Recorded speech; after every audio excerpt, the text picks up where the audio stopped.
បាទអញ្ចឹងបន្តពីរូបមន្ត count មកយើងបន្តទៀតគឺរូបមន្ត count A count A ប្រើសម្រាប់រាប់ចំនួនទាំងអស់ក្នុងក្រឡាមានទាំងលេខទាំងអក្សរក្នុងនោះមានទាំងការបច្ឆេទអីក៏វារាប់ដែរណាឲ្យតែមានបាទអញ្ចឹងគឺវាខុសពី count បាញ់ណា count គឺរាប់យកតែលេខទេហើយសម្រាប់ count A នេះគឺរាប់ទាំងអស់ណាទាំងលេខក៏រាប់អក្សរក៏រាប់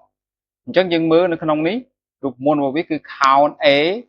បាទស្មើ count A number 1 number 2 number 3អញ្ចឹងទៅឬក៏ count A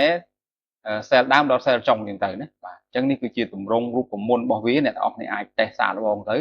លោកគ្រូសូមខ្លីៗណាលែងបញ្យល់រៀបរាប់ទៅឆ្ងាយដូចមុនហើយអញ្ចឹងយើងចូលទៅអនុវត្តទាំងអស់គ្នាតែម្ដងបាទអញ្ចឹងយើងចូលមកកាន់ sheet ទី1វិញលោកគ្រូធ្វើការលុបអានេះចោលណាអញ្ចឹង count A គឺរាប់ទិន្នន័យទាំងអស់ទាំងលេខទាំងអក្សរអញ្ចឹងលោកគ្រូធ្វើការសាកល្បងរាប់ចំនួនសិស្សទាំងអស់នេះតើមានប្រមាណណាបន្ទុកទាំងអស់នោះមានប្រមាណអញ្ចឹងលោកគ្រូធ្វើការ count មកស្មើ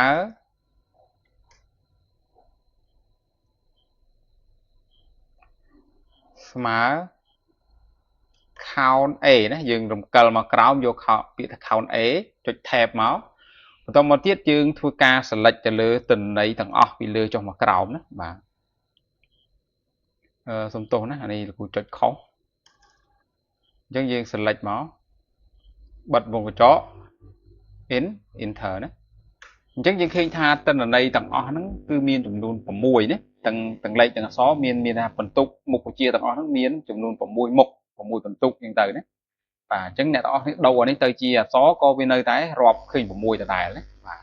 ប៉ុន្តែបើករណីយើងប្រើ count គឺរាប់ទៅឃើញតែ3ទេណាព្រោះអ្នកដែល AA នេះវារាប់ទេបាទអញ្ចឹងនេះគឺជាការប្រើប្រាស់នៅរូបមន្តបាទ count A សម្រាប់រាប់ទិន្នន័យទាំងលេខទាំងអក្សរណាបាទ